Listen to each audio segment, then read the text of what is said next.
নাম ঘোষণা হতেই রাস্তায় এক মুহূর্ত দেরি নয়, কোচবিহারে শুরু হয়ে গেল ভোটের লড়াইয়ের কাউন্টডাউন। কে এই প্রার্থী যিনি ঘোষণার সঙ্গে ঝাঁপিয়ে পড়লেন প্রচারে? নমস্কার, আপনি দেখছেন নিউজ ইনসাইট। বড় আপডেট কোচবিহার থেকে। তৃণমূল কংগ্রেসে তাদের প্রার্থী তালিকা প্রকাশ করতেই শুরু হয়ে গেছে জোরদার প্রচার। কোচবিহার দক্ষিণ বিধানসভা কেন্দ্রের প্রার্থী হিসাবে ঘোষণা করা হয়েছে অভিজিৎ দে ভৌমিকের নাম। মঙ্গলবার বিকেলেই দলীয় সুপ্রিমো মমতা বন্দ্যোপাধ্যায় এই নাম ঘোষণা করেন। আর ঘোষণা হতেই সময় নষ্ট না করে সরাসরি মাঠে নেমে পড়লেন অভিজিৎ দে ভৌমিক। কোচবিহার শহরের বিভিন্ন এলাকায় কর্মী সমর্থকদের সঙ্গে নিয়ে শুরু করেন প্রচার। উল্লেখযোগ্য বিষয়, তিনি শুধু প্রার্থী নন, কোচবিহার জেলা তৃণমূল কংগ্রেসের সভাপতির দায়িত্বেও রয়েছেন। ফলে সংগঠন এবং নির্বাচনী কৌশল দুই দিক থেকেই তিনি গুরুত্বপূর্ণ মুখ। প্রচারে বেরিয়ে আত্মবিশ্বাসী বার্তা দিয়েছেন অভিজিৎ দে ভৌমিক। তার কথায়, আপনি প্রার্থী, পাশাপাশি জেলা সভাপতি, কি মনে করছেন সামনের নির্বাচনকে?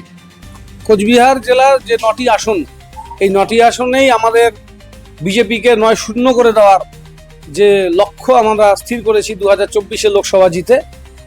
2024 লোকসভা নির্বাচনে এই জেলার মানুষ যেভাবে মাননীয় মুখ্যমন্ত্রীর প্রার্থীর প্রতি তাদের আস্থা জ্ঞাপন করেছেন, তার পরবর্তীকালে 2024 পর আমরা মানুষের জন্য কাজ করবার যে সুযোগ পেয়েছি, সেই সুযোগের আমরা সদ্ব্যবহার করেছি।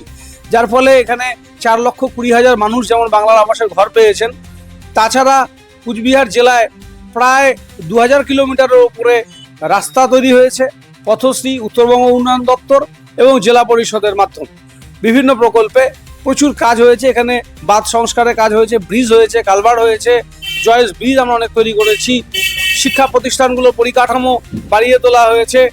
আমাদের এখানে মেডিকেল কলেজে ছাত্র ভর্তির আসন সংখ্যা দ্বিগুণ করা হয়েছে। ইঞ্জিনিয়ারিং কলেজের পরিকাঠামো আরও বাড়িয়ে তোলা হয়েছে। কোচবিহার পঞ্চানন বিশ্ববিদ্যালয়ে ছাত্রছাত্রীদের পড়াশোনার জায়গা, ডিপার্টমেন্ট আরও বাড়িয়ে দেওয়া হয়েছে, সিট বাড়ানো হয়েছে। সব মিলিয়ে এখানে গবেষণার কাজ আরও দ্রুত গতিতে আগাচ্ছে। সব মিলিয়ে আমরা এতটুকু বিশ্বাস রাখি যে কুচবিহারের মানুষ উন্নয়নকে দেখে ভোট দেবেন। এখানে সাম্প্রদায়িকতা, বিচ্ছিন্নতাবাদের কোনো জায়গা নেই।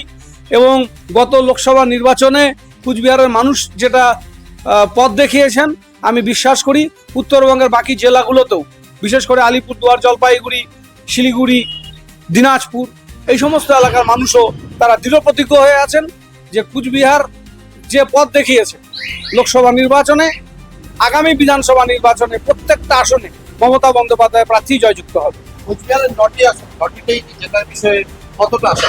আমরা 9-0 করে দেবো বিজেপিকে। বিজেপি এখানে একটা আসনও জিততে পারবে না। আমরা সেইভাবেই সংগঠন সাজিয়ে তুলেছি।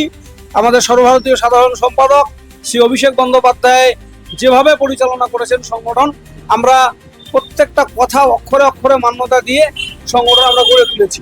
এবং আমরা বিশ্বাস করি আমাদের জেলায় পরেশ অধিকারী, শাবনু বর্মন, পার্থপ্রতিম রায়, আমি নিজে 4 নম্বর সিটে প্রার্থী, এছাড়া হরিহর দাস শীতলকুচিতে, সঙ্গীতা রায় বসুনিয়া, উদয়ন গুহ, শৈলেন বর্মা এবং শিবশঙ্কর পাল, একজনও পরাজিত হওয়ার কোনো রকম পসিবিলিটি নেই। আরও আপডেট পেতে আমাদের ফেসবুক পেজটি নিউজ ইনসাইট ফলো করুন আর ইউটিউব চ্যানেলটি সাবস্ক্রাইব করুন এবং আপনার মতামত জানাতে কমেন্ট করুন। ধন্যবাদ।